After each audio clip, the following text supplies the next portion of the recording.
કે દુસંગનું વલ્લભે 4 વસ્તુ કીધી ને, એક અન્યાશ્રય, એક અસમર્પિત, એક દુસંગ, અને ચોથું શું?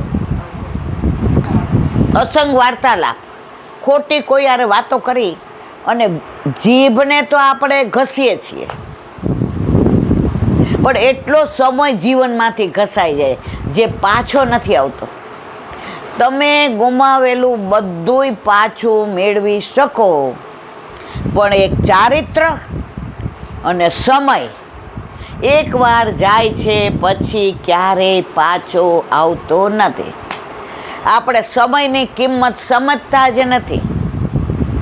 કોઈક રસ્તામાં મળી જાય ને જરાક એમ કે ઈલાબેન ઓલી વાત ખબર છે, એટલે આપણે કહીએ ના, અહીંયા આવો.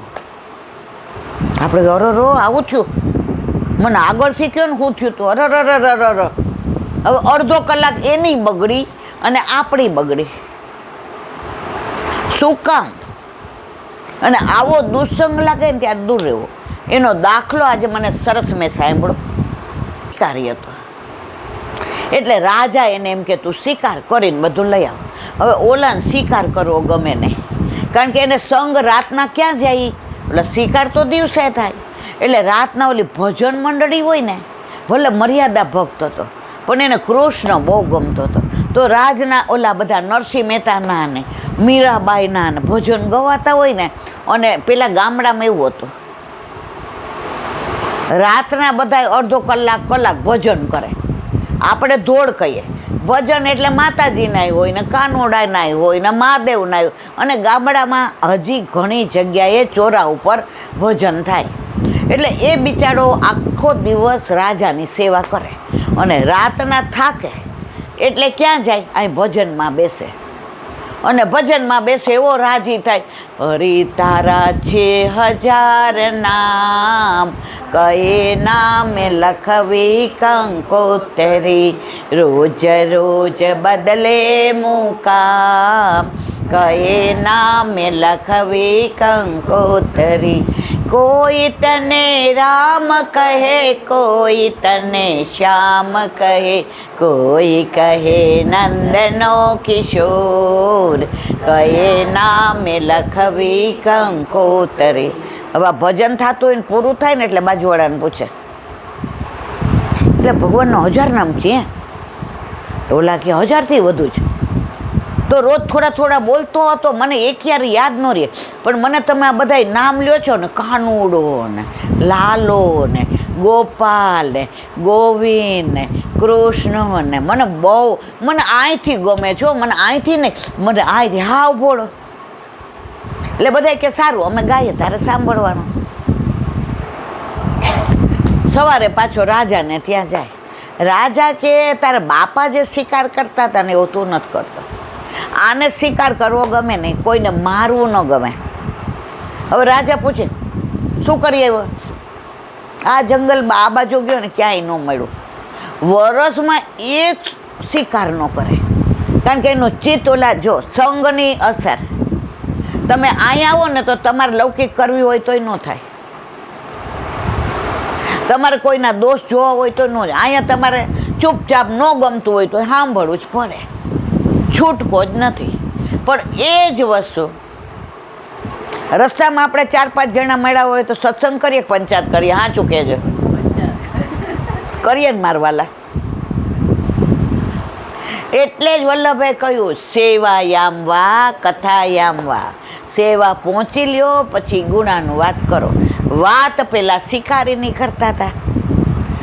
હવે શિકારી તે દિવસે બહુ બધે મથ્યો તો 2-3 હરણને જોયા, એટલા રૂપાળા ને સરસ ને એવા દોડે ને એની આંખો એવી નિર્દોષ.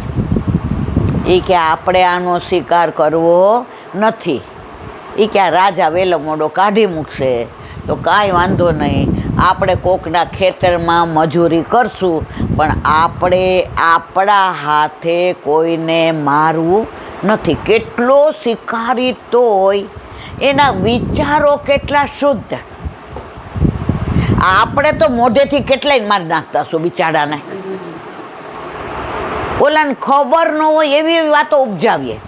હવે ખાલી એટલું જ જ્યારે નવનિર્માણનું થયું ને ત્યારે અફવાઓ બહુ ઉડતી હતી અને ત્યારે બ્લેક એન્ડ વ્હાઇટ ટીવી હતા. તો અંદર બહુ આવે અફવાથી દૂર રહો, અફવાથી દૂર રહો. એમાં એમણે એક 5 મિનિટની પેલી મૂકી હતી ક્લિપ. મારે આનું અનુસંધાન છે એટલે કેવું છે કે આપણે બધા કેવા બધા દુસ્સંગની સાથે રહીએ છીએ.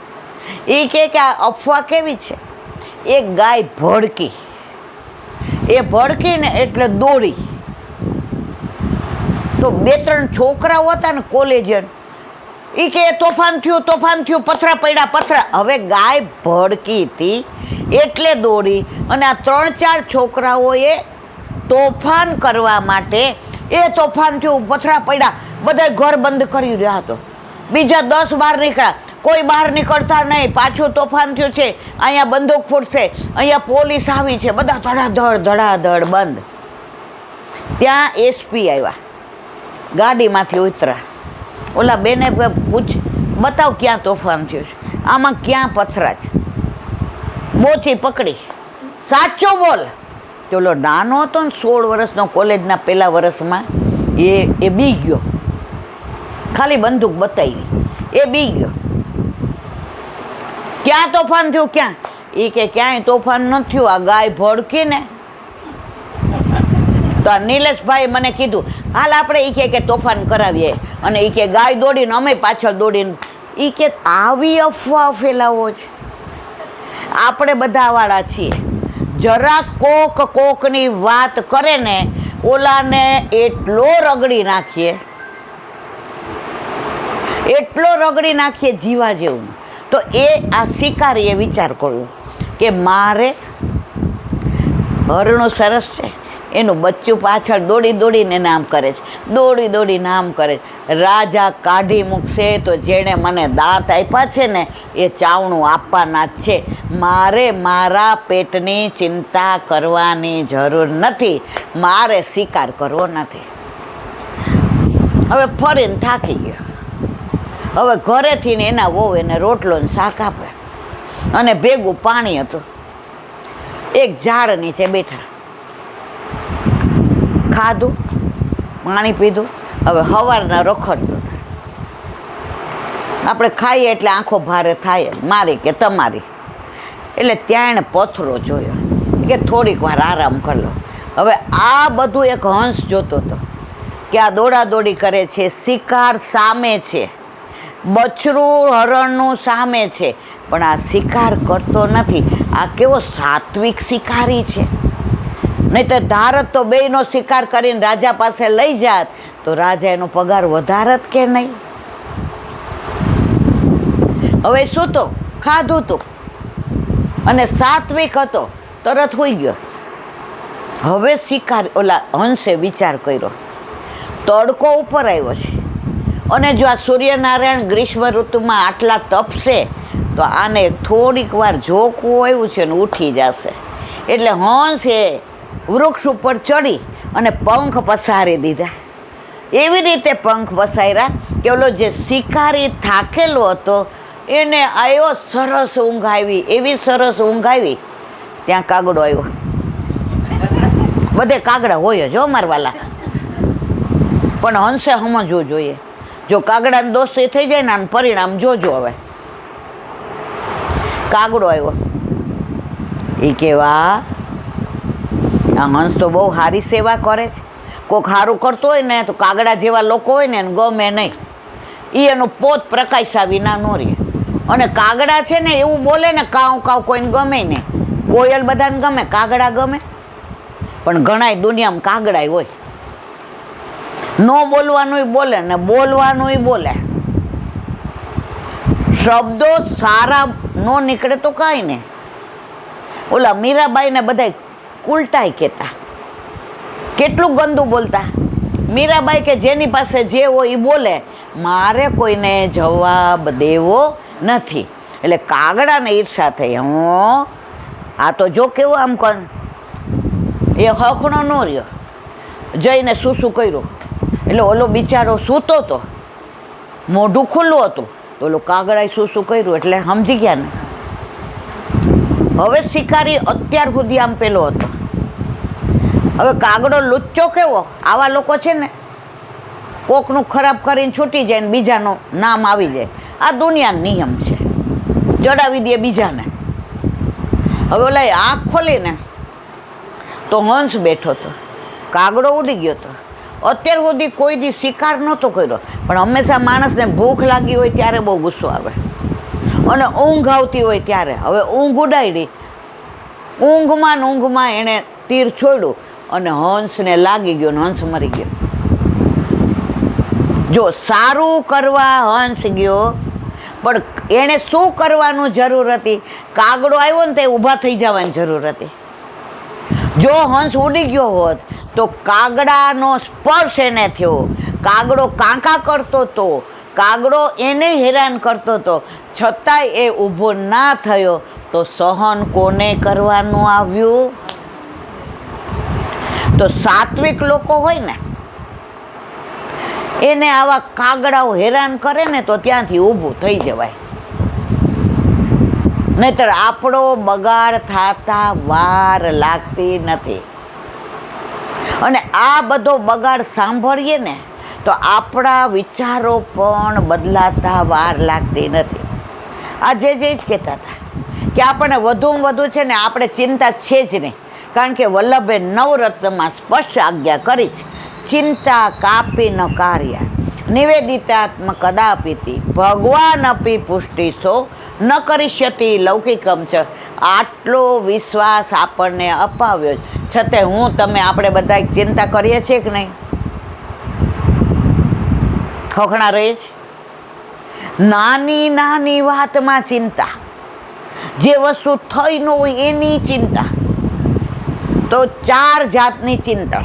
સહજ ચિંતા, છોકરાઓ મોડા આવ્યા, રો એક્સિડન્ટ નહીં થયો હોય ને, મોબાઈલ દૂર પડી નહીં ગયો હોય ને, એટલે આપણને જો સહજ. હવે મોડા આવ્યા તી એને સાસરે બેહવા ગયા હતા રસ્તામાં, બેન તું હોઈ જા છાનમાની,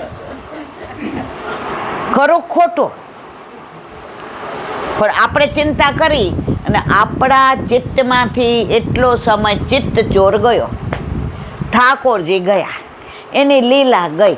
અને ક્યાં વિચારે આ કાયમ હાઈવે ઉપર ચલાવે, આને એક તો ફાસ્ટ ચલાવવાની ટેવ, સમજતો જ નથી. હું ભેગી હોઉં ને તો એને કહું કે ભાઈ તું ધીમી હલાવ, પણ હું ભેગી નહોતી એટલે એક્સિડન્ટ. જુઓ છે સહજ ચિંતા. પછી બીજી આવી ઉપાડી લીધેલી ચિંતા. હવે માનો કે ભાડે રહીએ અને ઓલા ગોરધણી આવે કે તમે 3 વર્ષથી રહ્યો છો ને, હવે કદાચ મારો દીકરો આવે ને તો તમારે મકાન ખાલી કરવું પડશે, તમારે જ્યારે મળે ને ત્યારે કરજો. અને માનો કે દીકરો નહીં રોકાવવાનો હોય ને તો તમે રહેજો, તમારું બહુ સારા છો, તમારું ટાઈમે ભાડું આવી જાય. હવે જેવા ઓલા જાય ને ઘરવાળાની પત્રખાની, વળી ક્યાં ગોતશું, વળી આટલો સામાન ફેરવાનો, આવું સ્વતંત્ર મળશે કે નહીં, આટલા ભાડામાં મળશે ને, અહીંથી તો બસ. હવે જુઓ હજી તો ઓલા કઈ ગયા,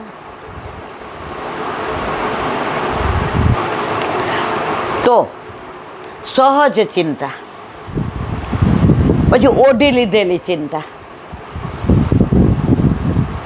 બાજુવાળા આપણને આવીને એમ કહી જાય કે રિપોર્ટ કરાવ્યા છે ને ડૉક્ટરને ડાઉટ છે કે કેન્સર હોય એવું લાગે છે. હવે એને રિપોર્ટ આવ્યા એને આપણે આપણા વરનામ હોતા હોય ને, અરે લલિતાબેનને કેન્સર હશે તો પછી એને કીમો લેવું પડશે, નહીં મને તો હવે ઊંઘ. અલા પણ તારે ઓલાનો હજી રિપોર્ટ નથી આવ્યા, છતાંય આપણે ઓઢી લીધી ચિંતા. ત્રીજી ચિંતા ઉછીની લીધેલી. આપણા દીકરો ઇન્ટરવ્યૂ માટે ગયો કે વિઝા મળશે કે નહીં. આમાં 3 વાર ગયા ને 3માંથી એકે વાર ન મળ્યા, પછી અહીંયા જ નોકરી લાગી ગઈ. આપણે પાછા વહુને કહીએ, આ બાજુવાળાને 3 વાર ગયા ન શક્ય, લે બોલ જો ઉછીની લીધેલી. અને ચોથી પરાકાષ્ઠાએ, હું નહીં હોઉં તો પાછળથી આ લોકોનું શું થશે, વધુ સારું થશે. તું નહોતી ત્યારે દુનિયા બેન સરસ ચાલતી હતી, તું નહોતી ને એટલે તારા આવ્યા પછી થોડું ડિસ્ટર્બ થઈ ગયું છે. અને બેન તું નહીં હો ને તો આનાથી વધુ સરસ. એનો દાખલો આપ્યો. એ કે એક માણસ છે ને રોજ સાંજે ગુરુદેવના આશ્રમે આવે અને રોજ સત્સંગ કરે, ઠાકોરજીની વાતો કરે, નદી વહે એટલે યમુનાજીની વાતો કરે, તરંગોની કરે, અંદર કમળ ખીલા હોયની કરે, વૃક્ષોની કરે, કોયલ ને મોર ને પોપટની કરે. અને એ વૈષ્ણવ હતો એટલે ઓલું યમુનાષ્ટકમાં આવે સુક મોર હંસ આદિ, એટલે એની વાતો કરે કે આખા આટલા બધા પક્ષીઓમાં યમુનાષ્ટકમાં વલ્લભે કેમ સુક મોર અને હંસ લીધા, બીજા કેમ ના લીધા? તો પછી ચર્ચા થાય. સુક એટલે પોપટ. પોપટ કોઈ દિવસ શીખે ને તો ભગવાનનું નામ જ બોલે, બીજું બોલે નહીં. એને ગમે એ શીખવાડો, રામ રામ બોલશે. રાવણ બોલતો જોયો પોપટ તમે? કૃષ્ણ બોલશે, કંસ બોલતો જોયો? એક રાજા હતો ને આમ બજારમાં નીકળો તો ત્યાં બધા પક્ષીઓ વેચાતા હતા. તો પોપટને જોયો, સરસ લીલો ને અહીંયા કોંઠ મજાનો ને આમ ચાંચ એની સરસ ને. જેવા રાજા નીકળ્યા ને એટલે ઓલા કે બોલાવ રાજાને, રાજા સાહેબ રામ રામ, પધારો પધારો. અરે રાજા કીએ તું તો આજ પહેલી વાર અમારા રાજમાં આવ્યો લાગોસ ને. એ કે આ પોપટ તારો જ વેચવાનો? કેટલા? એ કે 1,11,111. પછી દીવાને પૂછ્યું આ બીજો છે? એ કે ખાલી 11 રૂપિયા. એ કે રાજા કે પોપટ બે હરખા, દેખાવે હરખા. રાજાને તું 1,11,111 અને આનો 11 રૂપિયામાં.